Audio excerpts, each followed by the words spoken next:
बिहार में अब चुनाव प्रचार के मुद्दे सामने आने लगे हैं। पीएम मोदी ने अपनी पहली चुनावी सभा में ही जंगल राज को कई बार याद किया। मोदी ने बिहार चुनाव में नया नारा दिया, नई रफ्तार से चलेगा बिहार, फिर आएगी एनडीए सरकार। उधर महागठबंधन के तेजस्वी यादव भी मोदी को बाहरी बताकर बिहार चुनाव को बिहारी वर्सेस बाहरी की लड़ाई बना रहे हैं। तेजस्वी मंच से कहते हैं कि जब लालू मोदी से नहीं डरा तो उनका बेटा भला क्या डरेगा। दिनों दिन दिलचस्प होते जा रहे हैं बिहार विधानसभा चुनाव की ये रिपोर्ट देखिए।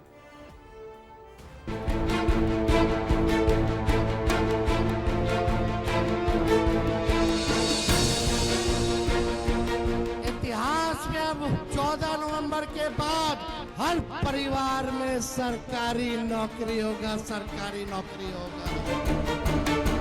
हमरे बलमा बेईमान हमें पटियाने आए, वोट पटियाने आए, वोट पटियाने आए। नामांकन, सीट बंटवारा और सीएम चेहरा, इन तमाम मुद्दों से आगे निकलते हुए अब बिहार चुनाव प्रचार की ओर बढ़ चुका है। एनडीए ने अपने सबसे बड़े चेहरे को मैदान में उतार दिया है, जिसमें सबसे बड़ा नाम है प्रधानमंत्री नरेंद्र मोदी का। पीएम मोदी ने बिहार के समस्तीपुर से अपनी पहली रैली की शुरुआत की और आरजेडी पर निशाना साधने के लिए सामने बैठी जनता की जेब से मोबाइल निकलवा लिया। जिनके पास मोबाइल है वो जरा अपनी लाइट जलाएं।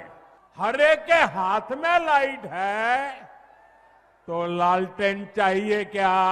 अरे मोदी जी फैक्ट्री लगाइएगा गुजरात में और विक्ट्री चाहिए बिहार में। दरअसल पीएम मोदी ने अपनी पहली रैली की शुरुआत कर्पूरी ठाकुर की धरती से की है।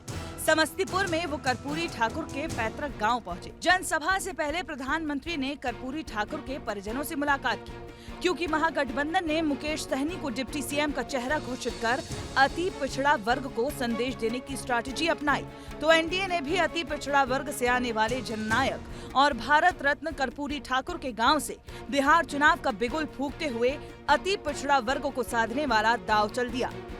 चोरी की इनकी आदत ऐसी है कि अब जननायक की उपाधि की चोरी में जुटे हैं। अति पिछड़ा वर्ग के वोटों पर नजर जन सुराज से लेकर महागठबंधन तक की है, क्योंकि अति पिछड़ा वर्ग की आबादी बिहार में 36% है।